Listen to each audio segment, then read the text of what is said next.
Hey everyone again, welcome back. Today we are start a new subject. ठीक है, तो आज से हम स्टार्ट कर रहे हैं एक नया सब्जेक्ट बायोकेमिस्ट्री। ठीक है, ऑलरेडी आपका फंडामेंटल और फार्माकोलॉजी चल रहा है। इसके अलावा हम सेकंड सेमेस्टर वालों के लिए जो है बायोकेमिस्ट्री स्टार्ट करें। बायोकेमिस्ट्री क्या है कि एक्सटर्नल सब्जेक्ट है जो कि बहुत सारे स्टूडेंट को कम समझ में आता है। जब हम भी थे मतलब सेकंड सेमेस्टर में, तो मतलब एक्सटर्नल का पढ़ाने का थोड़ा तरीका अलग होता है। वो आते हैं और मतलब उनको जल्दी जल्दी खत्म करके सिलेबस जाना होता है। इस वजह से क्या होता है कि स्टूडेंट्स को समझ में कम आता है। ठीक है, तो मैं क्या करूंगा, आपको अकॉर्डिंग टू आईएनसी सिलेबस, ठीक है, जितना जरूरी है, जितना एग्जाम में आएगा बस उतना ही बताऊंगा और बहुत ही सिंप्लीफाइड फॉर्म में।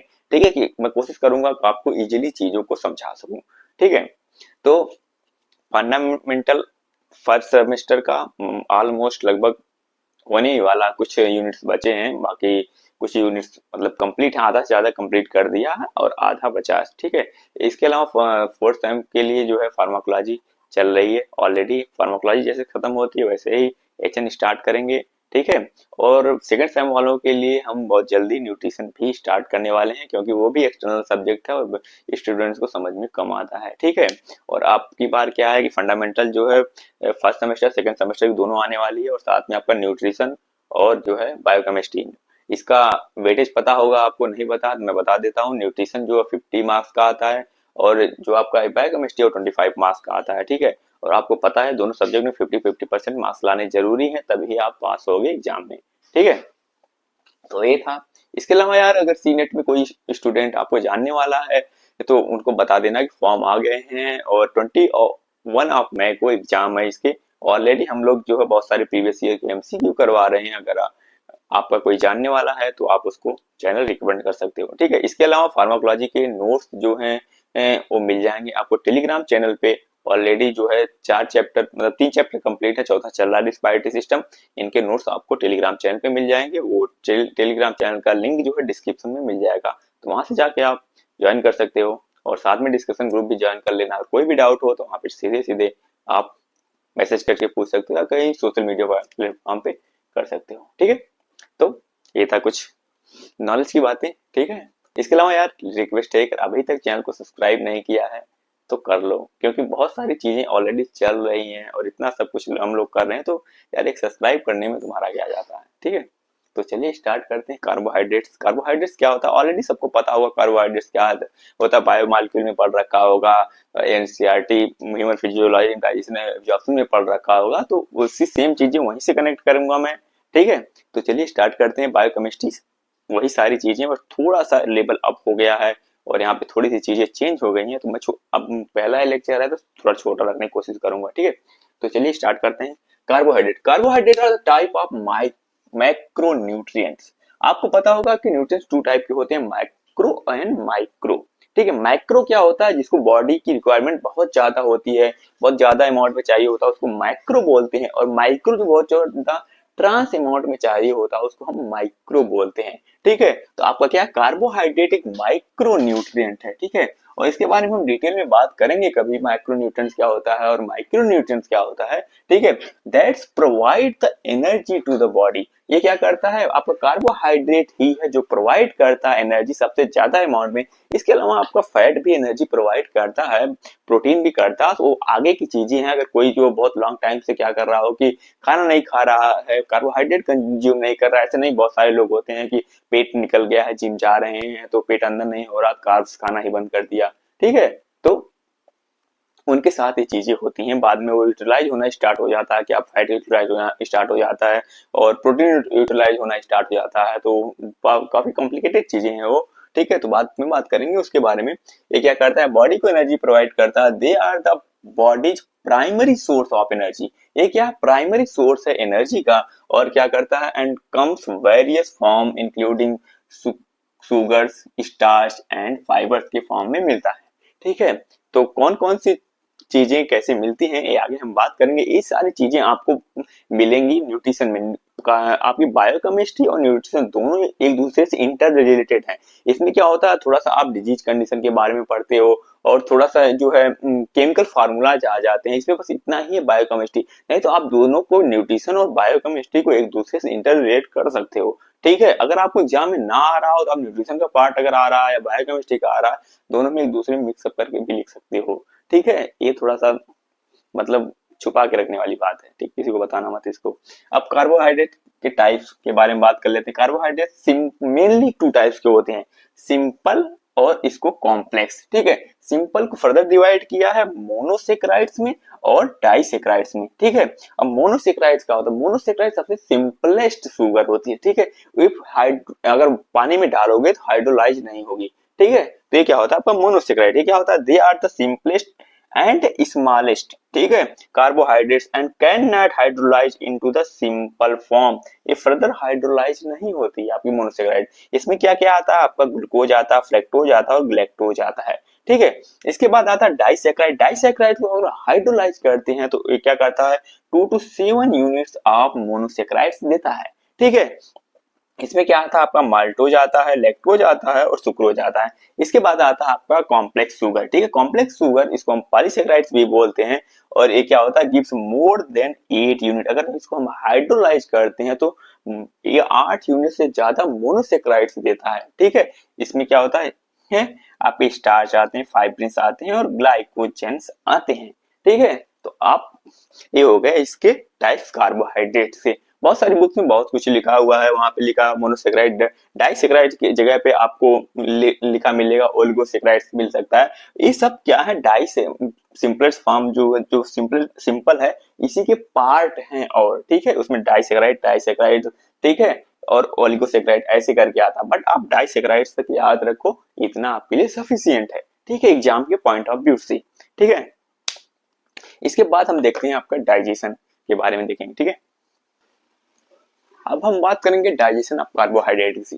ठीक है, तो आपका सिलेबस में जो स्टार्टिंग है यहीं से स्टार्टिंग है डाइजेशन ऑफ कार्बोहाइड्रेट से। वो तो मैंने पहले आपको एक इंट्रोडक्शन, मतलब कार्बोहाइड्रेट क्या होता है, क्या है और उसका मतलब टाइप्स क्या होता है, ये जानना जरूरी है। ठीक है, बट आपके सिलेबस में यहीं से स्टार्ट करा है डाइजेशन ऑफ कार्बोहाइड्रेट्स। डाइजेशन और एब्जॉर्प्शन में डिफरेंस क्या होता है? बहुत सारे स्टूडेंट को मे भी ना पता हो, मैं बता देता हूँ। डाइजेशन क्या होता है? Break down of the carbohydrate, यानी कि break down of the food particle. मतलब जितना सिंपलेस्ट फॉर्म में हो सकता है उतना ज्यादा सिंपलेस्ट। सबसे पहले माउथ में कोई भी चीज आपने खाई, सबसे क्या करते हो? आप च्यूइंग करना स्टार्ट करते हो। च्यूइंग करते हो तो आपका जो ये आपके टीथ हैं वो क्या करते हैं? मैकेनिकल डाइजेशन करने का काम करते हैं। ठीक है, मैकेनिकल मतलब उनको छोटे छोटे पार्ट में डिवाइड करते हैं। फिर उसके बाद आता है उसमें आपकी सिलेवरी एमाइलेज आती है। ठीक है, उनको फिर फर्दर डाइजेस्ट करने के स्टार्ट करते, छोटे पार्ट में तोड़ने का काम करती है। उसके बाद फिर फूड कहाँ से आता है? ईसोफेगस से होते होते आता है स्टमक में। स्टमक में कोई भी कार्बोहाइड्रेट का डाइजेशन नहीं होता क्योंकि वहाँ पे पीएच हाई होती है, जहाँ पे क्या होता है कि सिलेवरी एमाइलेज इनएक्टिवेट होता है। फिर उसके बाद आता है स्मॉल इंटेस्टाइन। स्मॉल इंटेस्टाइन में आएगा आपका ड्यूडेनम में। ड्यूडेनम में आएगा तो वहाँ पे किससे मिलेगा? पैंक्रियाटिक एमाइलेज से, मतलब जितनी पैंक्रियाज की और क्या कहते हैं गाल ब्लैडर से बाइल से मिलेंगी और फर्दर वो क्या हो जाएंगी? बेसिक हो जाएंगी। एसिडिक से बेसिक में कन्वर्ट हुआ, फिर वहां पे बहुत सारे एंजाइम्स होंगे जो उनको छोटे छोटे पार्ट में डिवाइड करेंगे।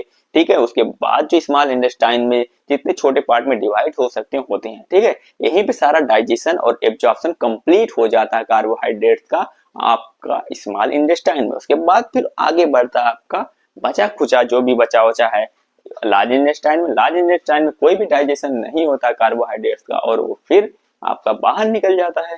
ठीक है, ये है पूरा डाइजेशन का प्रोसेस। आप कनेक्ट करने की कोशिश करना, मैं आपको बताता हूँ कैसे। ठीक है, सबसे पहले डाइजेशन ऑफ कार्बोहाइड्रेट। सबसे पहले माउथ, कोई भी आपको जो भी चीज पसंद है, अच्छी चीज कार्बोहाइड्रेट से रिलेटेड आपने खाई। ठीक है, उसके बाद क्या होगा? माउथ में आए, माउथ में आते ही सबसे पहले च्यूइंग करना स्टार्ट किया, मैकेनिकल डाइजेशन स्टार्ट हुआ। ठीक है, उस जो भी मान लो आपने जैसे कि रोटी खाई, ठीक है, या और कुछ भी खाया, जैसे आलू खाया मान लो, सबसे अच्छा है सोर्स कार्बोहाइड्रेट का। ठीक है, स्टार्च का। ठीक है, तो खाना स्टार्ट किया, सबसे इतना बड़ा खाया, मैकेनिकल स्टार्ट हुआ, वो छोटे पार्ट में टूटा, फिर वहां से आपको क्या सीक्रेट होना स्टार्ट हो जाती है? Salivary amylase. ठीक है, मौत में salivary amylase beginning breaking down starch into the shorter polysaccharides.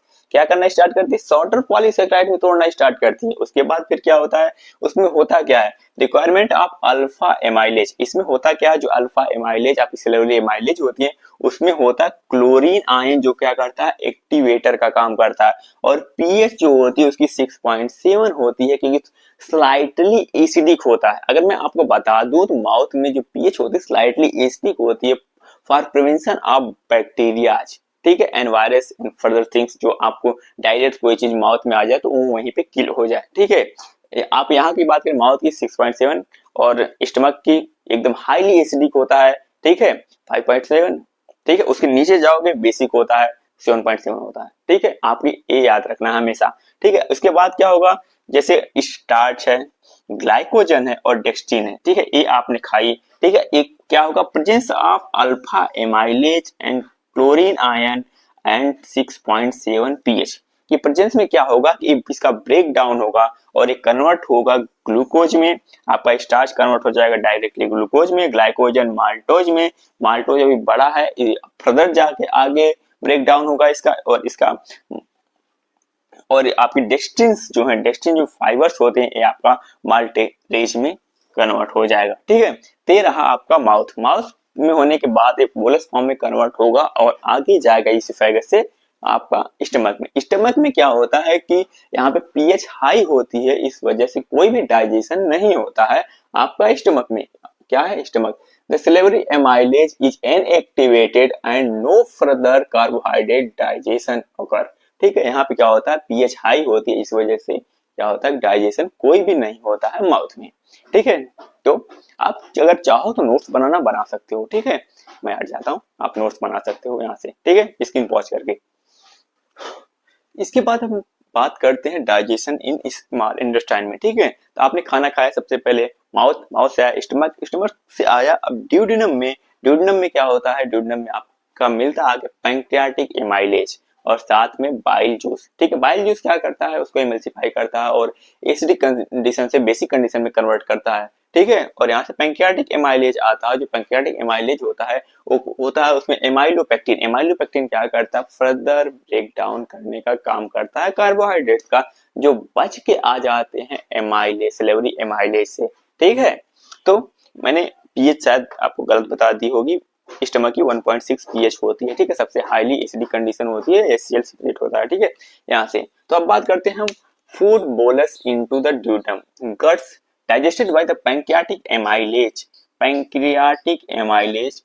और इसमें होता क्या है आपका एमाइलोपेक्टिन, ठीक है। क्या होता है इन पैंक्रियाटिक जूस। अब क्या करता है, जो फर्दर बच के आ गए स्टार्च, ग्लाइकोजन एंड डेक्सट्रिन, उसको क्या करता है in the presence of pancreatic amylase और क्लोरीन आयन और पीएच क्या है 7.1 यानी कि बेसिक कंडीशन है, कन्वर्ट करेगा फिर से सेम चीज ग्लूकोज में, माल्टोज में और आइसोमाल्टोज में, ठीक है। इसमें भी रिक्वायरमेंट ऑफ पैंक्रियाटिक एमाइलेज में क्या होता है, क्लोरीन आयन होता है जो एक्टिवेट करने का काम करता है और पीएच होती है स्लाइटली बेसिक होती है 7.1 होती है, ठीक है। इसके बाद फिर ड्यूडेनम से फूड आगे जाएगा जेजुनम और इलियम में, ठीक है। तो अगर आपको बहुत सारे स्टूडेंट को ऐसा होता है कि पार्ट नहीं याद होते हैं इसके, ना स्टमक के और ना ही स्मॉल इंटेस्टाइन के पार्ट बता दूं, ड्यूडेनम, जेजुनम और इलियम, दीदी, जीजा और मैं, ठीक है, ऐसे याद कर सकते हो यार। बहुत सारी ट्रिक्स हैं मेरे पास, जब मैं प्रिपरेशन करता था उस टाइम बहुत सारी ट्रिक्स बनाई थी मैंने, ठीक है। तो आपका ये, इसके बाद आया आपका जेजुनम में। जेजुनम में क्या, इंटेस्टाइनल जूस, यहाँ पे बहुत सारे इंटेस्टाइनल जूस है। इसमें कौन कौन से हैं, एमाइलेज है, इंटेस्टाइनल एमाइलेज है, फिर माल्टेज है, फिर आइसोमाल्टेज है, सुक्रेज है, लैक्टेज है और अल्फा डेस्टिनेज है, ठीक है। ये क्या करते हैं कि जो माल्टोज है वो क्या करता है, केवल जो आपका इंटेस्टाइनल जूस में माल्टेज है वो काम कहाँ करेगा, सिर्फ और सिर्फ माल्टोज पे करेगा। सुक्रेज है केवल सुक्रोज पे काम करेगा, लैक्टेज है केवल लैक्टोज पे काम करेगा, ठीक है। तो ये क्या करता है, एक्टिवेट करने के काम करते हैं, ठीक है। इसमें क्या सबसे पहले अगर माल्टोज है, माल्टोज आया तो इसमें माल्टेज है, माल्टेज क्या करेगा, माल्टोज को 2 मोल ऑफ ग्लूकोज में कन्वर्ट कर देगा, ठीक है। इसके बाद क्या, ये सिंप्लीफाइड हो गया, ठीक है। इसके बाद क्या है, आइसोमाल्टेज है, आइसोमाल्टेज माल्टोज है तो इसको आइसोमाल्टेज जो है कन्वर्ट करेगा इसको भी 2 मोल ऑफ ग्लूकोज में। इसके बाद फिर आता आपका सुक्रोज, सुक्रोज क्या है, in the presence of sucrase ये कन्वर्ट करेगा ग्लूकोज और फ्रैक्टोज में, ठीक है। इसके बाद आएगा आपका लैक्टोज। लैक्टोज क्या है, in the presence of lactase, ये क्या करेगा ग्लूकोज और ग्लैक्टोज में कन्वर्ट करता है, ठीक है। और इसके बाद है आपका अल्फा डेक्सट्रिन्स। अल्फा डेक्सट्रिन्स क्या होता है, अल्फा डेक्सट्रिनेज के प्रेजेंस में कन्वर्ट करता है ग्लूकोज में, 1 मोल ऑफ ग्लूकोज में। तो ये है पूरा आपका डाइजेशन, ठीक है। आप क्या करो, कनेक्ट करने की कोशिश करोगे तो बहुत ही इजीली कर सकते हो डाइजेशन, ठीक है। इसी तरीके से एब्जॉर्प्शन भी बताने वाला हूँ, बहुत इजी है, बहुत टफ नहीं है ये डाइजेशन और एब्जॉर्प्शन कार्बोहाइड्रेट्स का, ठीक। बस कनेक्ट करने की जरूरत है, मतलब अपने बॉडी से कोई भी चीज हो अपने बॉडी से पहले कनेक्ट करके देखा करो। खुद की बॉडी से कनेक्ट कर लेंगे अपने आप इजीली कोई भी चीज कर सकते हो, और एग्जाम में चीजें ना आ रही हो तब भी, ठीक है। अपने खुद से कनेक्ट करने की कोशिश किया करो हमेशा। जब भी मैं एग्जाम में ऐसा होता है कोई चीज ना आ रही हो, खुद की बॉडी से कनेक्ट करता हूँ। कोई भी डिजीज कंडीशन आ गई तो एक बार बॉडी से कनेक्ट, क्या क्या कॉम्प्लिकेशन हो सकता है वो अपने आप चीजें पता चल जाती हैं। बात कर लेते हैं यहीं पे साथ में लार्ज इंटेस्टाइन, क्योंकि लार्ज इंटेस्टाइन में कोई भी डाइजेशन नहीं होता है, ठीक है। क्या होगा, सारी चीजें यहाँ पे डाइजेस्ट होने के बाद क्या होंगी, आ जाएंगी आपकी लार्ज इंटेस्टाइन में, ठीक है। जो बचा कुचा है, ठीक है, मतलब जो चीजें अब डाइजेस्ट नहीं हो सकती वो आती हैं आपकी लार्ज इंटेस्टाइन में। लार्ज इंटेस्टाइन में क्या होते हैं, बहुत सारे फ्लोराज होते हैं, बहुत सारे बैक्टीरिया होते हैं जो लॉन्ग टाइम तक, कुछ अच्छे बैक्टीरिया होते हैं, कुछ बुरे बैक्टीरिया भी होते हैं, लॉन्ग टाइम तक पड़े रहते हैं आपके लार्ज इंटेस्टाइन में, ठीक है। तो ये क्या करेंगे, यहाँ पे कुछ अमाउंट ऑफ जो क्या हो सकता है, फ्रेगमेंटेशन हो सकता है, यानी कि एक ऐसे बैक्टीरिया जो उसको मतलब यूटिलाइज कर सकता है, बट डेक्स्ट्रिन को, कुछ amount of dextrin and cellulose को, वो थोड़ा बहुत डाइजेस्ट होता है, बाकी कुछ भी डाइजेस्ट नहीं होता है। आपका आगे जाते हुए सीधे स्क्रीट आउट हो जाता है बॉडी से कार्बोहाइड्रेट, ठीक है। तो ये रहा पूरा डाइजेशन का पार्ट, ठीक है। इसके बाद बात करते हैं हम एब्जॉर्प्शन का, ठीक है। अब हम बात करेंगे एब्जॉर्प्शन ऑफ कार्बोहाइड्रेट्स, ठीक है। अब एब्जॉर्प्शन ऑलरेडी हमने डाइजेशन कंप्लीट कर लिया। एब्जॉर्प्शन, एब्जॉर्प्शन क्या होता है, डाइजेशन क्या होता है, मतलब कि बड़े मॉलिक्यूल को छोटे मॉलिक्यूल में तोड़ना, वो हो गया आपका डाइजेशन। अब एब्जॉर्प्शन, एब्जॉर्प्शन का मतलब होता है कि जो छोटे मॉलिक्यूल है उनको ब्लड स्ट्रीम तक पहुंचाना, उसको हम बोलते हैं एब्जॉर्प्शन। इसमें होता क्या है, सबसे पहले आपका आता है एब्जॉर्प्शन में मैकेनिज्म। मैकेनिज्म में आती है आपकी 3 चीजें होती है, सिंपल डिफ्यूजन होता है, फैसिलिटेटेड डिफ्यूजन होता है और एक्टिव ट्रांसपोर्ट होता है। सिंपल डिफ्यूजन जो होता है, डाइजेशन जब होता है तो बहुत सारे मॉलिक्यूल जो होते हैं एकदम बहुत ज्यादा छोटे छोटे पार्ट में टूट जाते हैं। जो जितना छोटा होगा वो उतना मतलब ज्यादा शरारती होता है, ठीक है।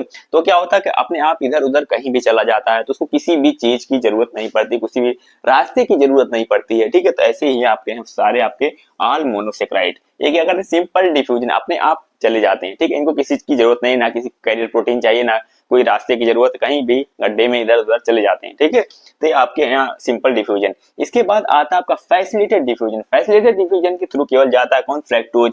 और फैसिलिटेटेड डिफ्यूजन होता है कि अब इनको रिक्वायरमेंट होती है एक रास्ते की, यानी कि एक कैरियर प्रोटीन चाहिए होती है, ठीक है, उसके थ्रू ये जाएंगे। मतलब हाँ, यहाँ पे फ्रैक्टोज के लिए जैसे कि कोई रास्ता बना लिया, ये मान लो कोई चीज है, ठीक है, हाँ, ये बस यहीं से जाएंगे, ठीक है। इनके लिए कोई और जगह से नहीं जा सकते, बस यहीं जाएंगे, हाँ, इनके लिए फेवरेबल कंडीशन है, ऐसा मान सकते हो, ठीक है।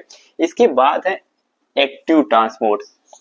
एक्टिव ट्रांसपोर्ट मतलब बहुत जिद्दी टाइप के लोग, ठीक है, वो क्या करते हैं कि बिना एनर्जी के वो जाएंगे ही नहीं, ठीक है। उनका मॉलिक्यूल, उनका साइज थोड़ा बड़ा होगा, भारी भरकम होंगे, बिना एनर्जी लगाए जाएंगे ही नहीं, ठीक है। ग्लाइकोलिसिस की बात करेंगे, उसमें हम बात करेंगे कैसे एनर्जी मतलब लगानी पड़ती है। ये क्या करते हैं, एक्टिव ट्रांसपोर्ट, एक ग्लूकोज हो गया आपका, ग्लैक्टोज हो गया, ये बिना एनर्जी लगाए नहीं जाएंगे। जैसे ही एनर्जी लगाई, यानी जैसे किसी ने मारा इनको, ठीक है, वो क्या करेंगे, बहुत जल्दी, सबसे जल्दी से भाग के जाएंगे, ठीक है। तो ये हो गया आपका एक्टिव ट्रांसपोर्ट, ठीक है। सिंपल डिफ्यूजन, इनको कोई भी एनर्जी की जरूरत नहीं है, अपने आप इधर उधर अपने मन के मालिक हैं, चले जाएंगे। फैसिलिटेटेड डिफ्यूजन, इनको एक कैरियर प्रोटीन की जरूरत होती है, इनको एक रास्ते की जरूरत पड़ती है, उसके थ्रू जाते हैं। और एक्टिव ट्रांसपोर्ट, इनको एनर्जी की जरूरत पड़ती है, यानी थप्पड़ मारना पड़ता है इनको, ठीक है। इसके बाद क्या आता है आपका relative rate of absorption. Relative rate, सबसे तेज जिसको एनर्जी मिलेगी, जो झापड़ खाएगा सबसे पहले वही सबसे तेज भागेगा, ठीक है। तो आपका क्या हो जाएगा, ग्लैक्टोज और ग्लूकोज, इनका रिलेटिव रेट ऑफ एब्जॉर्प्शन सबसे ज्यादा होगा। इनका ग्लैक्टोज का 110 होगा और ग्लूकोज का इसके बाद 100 आएगा। इसके बाद कौन आता है, फैसिलिटेटेड डिफ्यूजन, यानी फ्रैक्टोज, इनको एक कैरियर प्रोटीन की जरूरत होती है, कोई भी एनर्जी की जरूरत नहीं होती है। इसमें क्या होगा, 43 है केवल, ठीक है। कितना डिफरेंस आ गया, ठीक है। इसके बाद क्या आपका जाइलोज और आर्बिनोज है, इनका टोटल 15 और 9 है, ठीक है। अब बात करते हैं मैकेनिज्म की, ठीक है, कैसे मतलब ये जाते हैं। ये आपका इंटेस्टाइनल ल्यूमन है, बाहर वाला पार्ट, ठीक है। इतना ये पूरी आपकी सेल है इंटेस्टाइनल, और ये आपकी ब्लड स्ट्रीम है यानी कि ब्लड कैपिलरी है, ठीक है। सबसे पहले क्या होगा, जिसको एनर्जी की जरूरत पड़ती है, ठीक है, वो क्या करते हैं, एक ग्लैक्टोज हो गया, ग्लूकोज हो गया, और सोडियम आयन भी बाहर ही है, ठीक है। इसमें क्या करेगा, यहाँ पे सोडियम ग्लूकोज ट्रांसपोर्टर, ठीक है, एक शटल है, ठीक है, एक रास्ता है, ये यहाँ से आएगा, ठीक है। एंटर किया, एंटर करने के बाद क्या होगा, सोडियम इधर आ जाएगा और यहाँ पे क्या करेगा, सोडियम और पोटेशियम चैनल होगा, ठीक है। इसमें जब भी क्या होता है, सोडियम अपने साथ ग्लूकोज और ग्लैक्टोज को लेके अंदर जाता है, तो उधर से 2 मॉलिक्यूल ऑफ पोटेशियम बाहर आता है, ठीक है। हमेशा जब भी जहां भी एनर्जी की जरूरत पड़ती है, सोडियम किसी को अंदर लेके जाता है, तो उधर से पोटेशियम 2 मॉलिक्यूल बाहर आता है। जब भी जाता है सोडियम, हमेशा 3 मॉलिक्यूल ऑफ सोडियम अंदर जाते हैं और 2 मॉलिक्यूल ऑफ पोटेशियम बाहर आते हैं, ठीक है। ये होता है ये, और इसके बाद क्या होगा कि जो कुछ बच जाएगा ग्लूकोज और ग्लैक्टोज, वो कन्वर्ट हो जाएगा, यानी फ्लैसिलेटेड डिफ्यूजन में, यानी फ्रैक्टोज में कन्वर्ट, फ्लैसिलेटेड डिफ्यूजन में कन्वर्ट हो जाएगा, ठीक है। वो क्या करेगा, GLUT2 से जाएगा अंदर, ठीक है, ब्लड स्ट्रीम में, ब्लड कैपिलरीज में जाएगा, ठीक है। कुछ मॉलिक्यूल तो सोडियम लेके चला गया, कुछ बच गए, वो फैसिलिटेटेड डिफ्यूजन के थ्रू चले गए, यहाँ कैरियर प्रोटीन मिल गई इनको, ठीक है, उसके थ्रू अंदर चले जाएंगे, ठीक है। और एनर्जी की जरूरत केवल इनको पड़ती है, यहाँ पे सोडियम अंदर गया, पोटेशियम बाहर हो गया, तो यहाँ पे एनर्जी क्या हो गई, खर्च हो गई, ठीक है। इसके बाद आता है आपका यहाँ पे फ्रैक्टोज। फ्रैक्टोज क्या होता है, यहाँ पे कैरियर प्रोटीन की जरूरत होती है, एक किसके थ्रू जाता है, GLUT5 के थ्रू जाता है। GLUT5 के थ्रू क्या करेगा, फैसिलिटेटेड डिफ्यूजन के थ्रू जाएगा अंदर। यहाँ पे क्या होगा, मोस्ट ऑफ फ्रैक्टोज जो कन्वर्ट हो जाएंगे ग्लूकोज में, और GLUT2 के थ्रू क्या हो जाएगा, अंदर चला जाएगा आपका ब्लड कैपिलरीज में, ठीक है। इसके बाद फिर क्या होता है, जो मोनोसेक्राइड्स बच गए, वो यहाँ नीचे से, ऑल मोनोसेक्राइड नीचे से, यहाँ से अपने आप कहीं से यहाँ यहाँ यहाँ यहाँ कहीं से भी घुसे जा रहे हैं, ठीक है। ये अंदर चले जाते हैं और सिंपली धीरे धीरे, इनको काफी टाइम लगता है अंदर जाने में, धीरे धीरे धीरे क्या चले जाते हैं, ब्लड स्ट्रीम में, ब्लड कैपिलरी में चले जाते हैं। बस यही हो गया इनका आपका एब्जॉर्प्शन। ये रहा आपका एक्टिव ट्रांसपोर्ट, और ये रहा आपका फैसिलिटेटेड डिफ्यूजन, और ये रहा आपका सिंपल डिफ्यूजन। बस सिंपल सी चीज है आपके एब्जॉर्प्शन की, कार्बोहाइड्रेट्स की, ठीक है। तो आई थिंक ऑलमोस्ट आपको चीजें समझ में आ गई होंगी, ठीक है। ये आपका एब्जॉर्प्शन ऑफ कार्बोहाइड्रेट हो गया। अब इसके बाद बात करते हैं आपसे कौन कौन से फैक्टर जो अफेक्ट करते हैं कार्बोहाइड्रेट के एब्जॉर्प्शन एंड डाइजेशन में, ठीक है।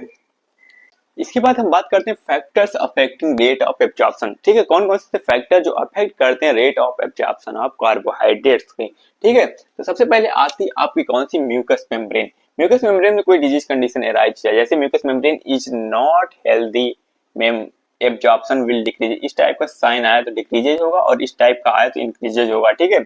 तो अगर कोई डिजीज कंडीशन अराइज हो जाती है, कोई इंजरी हो जाती है, कोई और बैक्टीरियल इन्फेक्शन हो जाता है, जिसकी वजह से क्या हो जाए कि म्यूकस मेम्ब्रेन थिक हो जाए, इसकी वजह से क्या हो सकता है कि एब्जॉर्प्शन आपका रुक जाएगा, डिक्रीज हो जाएगा। फिर उसके बाद आता है थायराइड हार्मोन। अगर थायराइड हार्मोन की अगर बात करें तो इंक्रीजेज एब्जॉर्प्शन ऑफ हेक्सोजेज, ठीक है। हेक्सोज का क्या होगा कि ये एब्जॉर्प्शन इंक्रीज कर देगा, जिसकी वजह से क्या हो जाएगा कि जो म्यूकस मेम्ब्रेन है वो ठीक हो जाएगी, और होगा क्या, कार्बोहाइड्रेट का एब्जॉर्प्शन रुक जाएगा, ठीक है। एक्ट इंटेस्टाइनल म्यूकोसा पे क्या करता है, डायरेक्ट एक्ट करता है इंटेस्टाइनल म्यूकोसा पे, ठीक है। इसके बाद है एड्रिनल कॉर्टेक्स। एड्रिनल कॉर्टेक्स क्या करेगा, adrenal absorption decreases in the adrenocortical deficiency. Adrenocortical की डिफिशियंसी हो जाएगी mainly due to the decrease concentration of sodium. क्या हो जाएगा, सोडियम का कंसंट्रेशन अगर कम हो जाएगा तो क्या हो जाएगा, एड्रेनोकॉर्टिकल जो हार्मोन होता है उसकी डिफिशियंसी हो जाएगी, जिसकी वजह से क्या हो जाएगा, एब्जॉर्प्शन कम हो जाएगा आपका कार्बोहाइड्रेट्स का, ठीक है। इसके बाद हम बात करते हैं एंटीरियर पिट्यूटरी। एंटीरियर पिट्यूटरी की बात करें तो it is affect mainly through the thyroid hormone. ये किसको अफेक्ट करती है, एंटीरियर पिट्यूटरी जो होती है वो अफेक्ट करेगी आपको किसको, सीधे थायराइड को। और थायराइड क्या करेगा, हेक्सोज का एब्जॉर्प्शन बढ़ा देगा, जिसकी वजह से क्या होगा कि म्यूकस मेम्ब्रेन क्या हो जाएगी, ठीक हो जाएगी, जिसकी वजह से क्या होगा, एब्जॉर्प्शन डिक्रीज हो जाएगा। इसके बाद क्या कहते हैं, विटामिन जो deficiency of B complex vitamin. सबको पता होता है बहुत सारे लोगों को कि माउथ में छाले पड़ जाते हैं, ठीक है। तो उसके बाद क्या करते हैं, बी का सूल ले आते हैं मार्केट में, वो जनरली होता है क्या, बी कॉम्प्लेक्स ही होता है, ठीक है। तो वो ले आते हैं, वो खाते हैं, तो क्या हो जाता है कि डिफिशियंसी हो गई थी बी कॉम्प्लेक्स की। उसके बाद क्या हो जाएगा, आपका बी कॉम्प्लेक्स जो है, जो विटामिन बी है वो मैनेज होती है, उसके बाद अपने आप पेट सही हो जाता है, ठीक है। तो वही आप उसी की बात कर रहे हैं हम, ठीक है। डिफिशियंसी ऑफ बी कॉम्प्लेक्स, अभी डिक्रीज हो जाएगा कार्बोहाइड्रेट का एब्जॉर्प्शन। इसके बाद इनहेरिटेड एंजाइम डिफिशियंसी, ये क्या होता है, जेनेटिक कंडीशन है, ठीक है। इसमें क्या होगा, like that of the sucrose and lactose. Lactose बहुत सारे लोगों को होता है, लैक्टोज एब्जॉर्प्शन नहीं होता ठीक से, ठीक है। जैसे कि लैक्टोज कहाँ से मिलता है, आपके मिल्क से। मिल्क में क्या होती है, कैसीन प्रोटीन होती है। बहुत सारे बच्चे ऐसे होते हैं जिनको कैसीन से इसे एलर्जी होती है, अब वो डाइजेस्ट ही नहीं होती, ना ही एब्जॉर्ब होती है, ठीक है। तो ये उसी की बात कर रहा है, affected digestion of the respective disaccharides and other absorption, ठीक है। तो ये आपके फैक्टर्स हैं कुछ, इसको याद रखना और लिख लेना अपने एग्जाम में, ठीक है। इसके बाद हम बात करते हैं कौन कौन सी डिजीज कंडीशन हो जाती है या एराइज हो जाती है जिसकी वजह से क्या होता है, एब्जॉर्प्शन नहीं होता कार्बोहाइड्रेट्स का, ठीक है। इसके बाद हम देखेंगे disorder of digestion and absorption का, ये आज का लास्ट टॉपिक है, ठीक है। Disorder of digestion and absorption, कौन कौन से ऐसे डिसऑर्डर हैं जो क्या करते हैं, अफेक्ट करते हैं डाइजेशन एंड एब्जॉर्प्शन को। सबसे पहले आता है आपका लैक्टोज डिफिशियंसी। लैक्टोज डिफिशियंसी जो मेनली होता है, ये क्या होता है, बच्चों में होता है, ठीक है। लैक्टोज इंटॉलरेंस हो जाता है, due to the lactose deficiency infant shows intolerance to lactose. मतलब जिन बच्चों में लैक्टोज इंटॉलरेंस होता है वो क्या करते हैं, मिल्क डाइजेशन में उनके प्रॉब्लम होती है, ठीक है, मेनली। तो इसकी वजह से क्या क्या हो सकता है, साइन सिम्टम क्या है इसके, डायरिया हो जाएगा, फ्लोटेसेंस हो जाएगा, और डिस्टेंशन एंड एब्डोमिनल क्रैम्प होगा, ठीक है। मतलब पेट फुला हुआ रहेगा और पेट में दर्द होगी, ठीक है। इसके बाद क्या है, टाइप ऑफ लैक्टोज डिफिशियंसी, कौन कौन से टाइप हैं जो लैक्टोज डिफिशियंसी करते हैं, ठीक है। सबसे पहले इनहेरिटेड क्या होगा, जेनेटिक होगा। प्राइमरी लैक्टोज एक्टिविटी है, प्राइमरी लो लैक्टोज एक्टिविटी है, उसके बाद सेकेंडरी लो लैक्टोज एक्टिविटी है। प्राइम इनहेरिटेंस क्या होता है, ये बहुत रेयर होता है, कुछ कुछ बच्चों में होता है। इसमें क्या होगा कि साइन सिम्टम क्या क्या दिखाई देंगे आपको, डायरिया दिखाई देगा, वेस्टनिंग दिखाई देगा, इलेक्ट्रोलाइटिक डिस्टर्बेंस हो जाएगा, इनएडुकेट न्यूट्रिशन, मतलब जिन बच्चों को मिलता है इन एडिक्वेट न्यूट्रिशन हो जाए, क्योंकि जब लैक्टोज डिफिशियंसी है तो क्या होगा, मिलकर डाइजेशन नहीं होगा, तो अभी छोटा बच्चा है तो उसको और कुछ खिला नहीं सकते हैं, तो क्या हो जाएगा, इन एडिक्वेट न्यूट्रिशन हो जाएगा उसका, ठीक है। लैक्टो यूरिया हो जाएगा, मतलब क्या होगा, यूरिन में लैक्टोज बाहर आएगा। और ट्रीटमेंट क्या है, लैक्टोज फ्री डाइट देंगे हम उस बच्चे को, ठीक है। इसके बाद क्या, प्राइमरी लो लैक्टोज एक्टिविटी जो है, इसमें क्या होगा, gradually decline in enzyme activity, मतलब क्या होगा, अचानक से या कुछ टाइम तक, काफी टाइम तक धीरे धीरे क्या हो जाएगा, एंजाइम जो सिक्रीट होती है लैक्टेज, वो क्या हो जाएगी, धीरे धीरे डिक्लाइन हो जाएगा उसका सिक्रीशन। इसके बाद क्या है, सेकेंडरी लो लैक्टोज एक्टिविटी, इसमें क्या होगा, टॉपिकल एंड नॉन टॉपिकल सार्ट्स, क्या होता है आपका, सीलियक डिजीज होती है एक, इसमें क्या हो जाता है, क्वासरकोर हो जाएगा, क्लोटाइटिस हो जाएगा, और क्या हो जाएगा, गैस्ट्राइटिस हो जाएगा, और पोस्ट पेप्टिक अल्सर हो जाएगा, ठीक है। पोस्ट पेप्टिक अल्सर सर्जरी की वजह से होता है आपका सेकेंडरी लो लैक्टोज एक्टिविटीज, ठीक है। इसके बाद क्या आता है आपका सुक्रेज डिफिशियंसी। अगर सुक्रोज की डिफिशियंसी हो जाती है तब क्या हो जाएगा, सुक्रोज एंड आइसोमाल्टोज डिफिशियंसी हो जाती है तब क्या हो जाएगा, सिमिलर टू लैक्टोज डिफिशियंसी। जो जो कंडीशन राइज होती है, डायरिया, फास्टनिंग, इलेक्ट्रोलाइटिक डिस्टर्बेंस, ये सारी कंडीशन सुक्रोज की डिफिशियंसी में भी देखने को मिलेंगी आपको, ठीक है। इसके बाद क्या है, डाइसेक्राइड है। डाइसेक्राइड की डिफिशियंसी हो जाती है तो क्या हो जाएगा, एक्सक्रीशन ऑफ डाइसेक्राइड क्या हो जाएगा, डाइसेक्राइड का एक्सक्रीशन होना स्टार्ट हो जाएगा, ठीक है, वो डाइजेस्ट ही नहीं होगा। और क्या होगा, इंटेस्टाइनल डैमेज, इंटेस्टाइन डैमेज होना स्टार्ट हो जाएगी, ठीक है। इसके बाद क्या है, मोनोसेक्राइड माल एब्जॉर्प्शन। मोनोसेक्राइड माल एब्जॉर्प्शन की बात करें, इसमें क्या हो जाएगा, absence of glucose, galactose, carrier protein, जो क्या करती है, कैरियर प्रोटीन होती है, ग्लूकोज और ग्लैक्टोज को एब्जॉर्ब करती है, वही अगर डैमेज हो जाती है तब क्या हो जाएगा, माल एब्जॉर्प्शन हो जाएगा किसका, आपका ग्लूकोज और ग्लैक्टोज का। इसमें क्या होगा, glucose and galactose mall absorption हो जाएगा, ठीक है। तो ये था आपका कार्बोहाइड्रेट्स का डिसऑर्डर, ठीक है, डाइजेशन एंड एब्जॉर्प्शन में, ठीक है। इसके बाद हम ग्लाइकोलिसिस की बात करेंगे, इसके बाद डायबिटीज है, ठीक है, जो कि आपका मेन पोर्शन है कार्बोहाइड्रेट से, ठीक है। ये तो मान लो आपका इंट्रोडक्टिव पार्ट होगा, जब भी आएगा 5 नंबर में आ सकता है या 2 नंबर में आ सकता है, इस टाइप में आ सकता है, ठीक है।